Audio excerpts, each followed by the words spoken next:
السلام علیکم جی.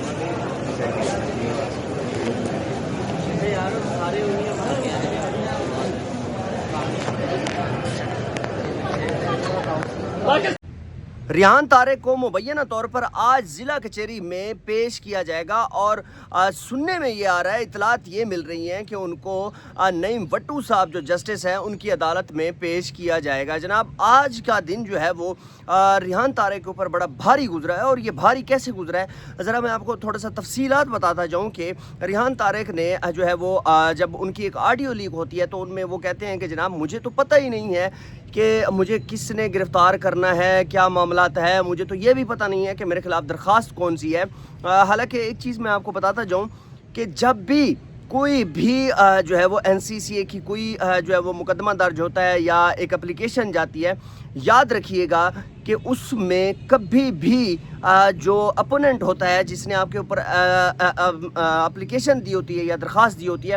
وہ کبھی بھی اس کا نام نہیں بتاتے، بس یہ بتاتے ہیں کہ آپ کے اوپر یہ ایکٹ ہے اور آپ نے اس ایکٹ کے تھرو جو ہے وہ پیش ہونا ہے. جناب یہ بتاتے ہیں، باقی اس کے علاوہ وہ کبھی بھی یہ نہیں بتاتے کہ جناب کس بندے نے آپ کے خلاف یہ کیس کیا ہے یا کس بندے نے یہ معاملات کیے ہیں. مجھے لگتا ہے کہ ریحان طارق کے اوپر یہ پہلی بار ہی NCCA کا مقدمہ بنا ہے اور ان کو جو ہے وہ جب گرفتار کیا گیا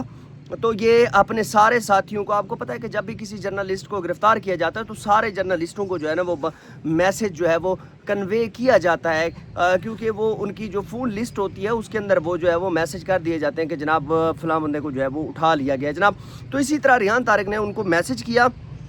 کہ جناب مجھے جو ہے وہ اس طرح روک لیا ہے. اور 5 گھنٹے جب FIA نے ان کو روکا تو NCCA کے جو اہلکاران ہیں ان کو بلایا گیا تو وہ 5 گھنٹے کے بعد جب وہاں پر تشریف لاتے ہیں تو وہاں پر ان کو کہتے ہیں کہ جناب آپ کے اوپر ایک مقدمہ ہے NCCA میں، آپ کو وہ مقدمہ فیس کرنا ہوگا. تو وہ کہتے ہیں مجھے تو اس چیز کا پتہ ہی نہیں ہے کہ مقدمہ ہے یا نہیں ہے. تو وہ کہتے ہیں کہ جناب آپ کے نام کے آگے جو ہے وہ ریڈ فلیگ آ رہا ہے، تو اس ریڈ فلیگ کو آپ کیسے جو ہے وہ کر سکتے ہیں. تو وہاں سے جو ہے وہ ان کو گرفتار کیا گیا. اور وہ آپ کو ذرا بتاتا جاؤں کہ جواد احمد نقوی صاحب ہیں، ان کے ساتھ انہوں نے ایک پوڈ کاسٹ کیا تھا، اس میں کافی سارے کنٹروورشل سوالات پوچھے گئے تھے، کنٹروورشل باتیں ایسی کی گئی تھی جس میں جو ہے وہ ریحان طارق کو بیچ میں جو ہے وہ لوگوں نے کہا کہ جناب آپ نے یہ بات غلط کی ہے. تو اس کے بعد ریحان طارق نے اس چیز کے اوپر معافی بھی مانگی تھی، آپ کو یاد ہوگا. لیکن کچھ لوگ، آپ کو پتہ ہے کہ وہ انہوں نے پھر اپلیکیشن دی ہوگی اس معاملے کو لے کر کے انہوں نے جو ہے وہ ہمارے مذہب کے اوپر بات کی ہے، یا مثال کے طور پر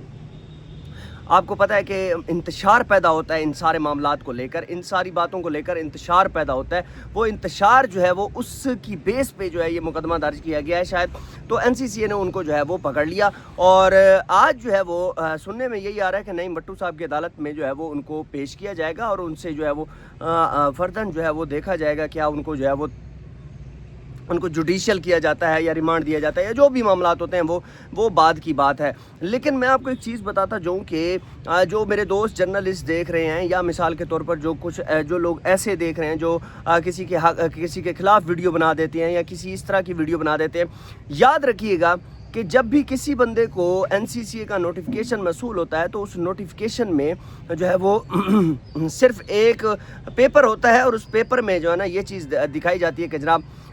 کہ آپ کو مثال کے طور پر لاہور میں، پشاور میں، پنڈی میں آپ کو پیش ہونا ہے، ٹھیک ہے. اب مقدمہ بتا دیا جاتا ہے کہ جناب اس ایکٹ کے تھرو آپ نے جو ہے وہ آپ کو بلایا جا رہا ہے، یہ بتایا جاتا ہے. لیکن یہ نہیں بتایا جاتا کہ آگے درخواست کس نے دی ہے، آگے معاملات کس نے کیے ہیں. اب مثال کے طور پر میں آپ کو ایک بات بتاتا ہوں کہ اگر آپ کسی کی ویڈیو لیک کرتے ہیں یا آڈیو لیک کرتے ہیں تو اس کے بعد آپ کو ان جیسے مسئلے مسائل سے گزرنا پڑے گا. آپ کبھی بھی اس طرح معاملات نہ کیجیے گا. لیکن ریحان طارق کے اوپر جو مقدمہ ہے سمجھ لیں کہ وہ ہے